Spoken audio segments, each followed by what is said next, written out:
భారత సంగ్రామ చరిత్రలో ధైర్యశాలిని అయిన రాణి రుద్రమ్మదేవి నేను ఎప్పుడు ప్రజల శ్రేయస్సు కొరకు పాటుపడతానని ప్రమాణం చేస్తున్నాను. మా తండ్రి గారికి పుత్ర సంతానం లేకపోయినా నన్నే పుత్రుడిగా ఎంతో ధైర్య సాహసాలు నేర్పి పెంచారు. కష్టపడి రాజ్యాన్ని గెలిచారు. స్త్రీ అయిన నన్ను రుద్రదేవుడు అనే పేరుతో పురుషులతో సమానంగా పోరాడే పటిమలను నాలో అణువణువున కలిగింపజేశారు.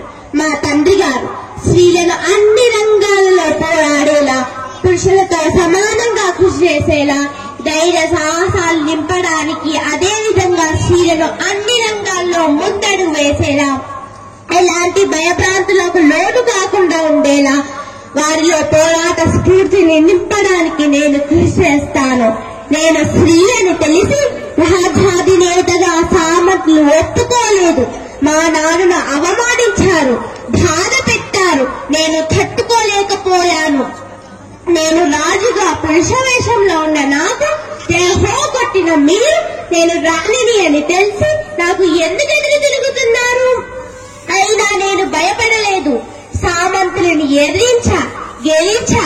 నా బలంతో వారిని ఓడించడంలో నా పాలన మొదలయ్యింది. అలాంటి నా పాలనలో ఒక నది కోసం గొడవ జరగడం నేను తట్టుకోలేకపోయాను. ఒక తల్లి పాలు తాగిన వారం అక్క చెల్లెళ్ళు అన్న తమ్ముళ్ళు అయితే, ఒక నది నీరు తాగిన వారం అక్క చెల్లెళ్ళు అన్న తమ్ముళ్ళు కాలేమా?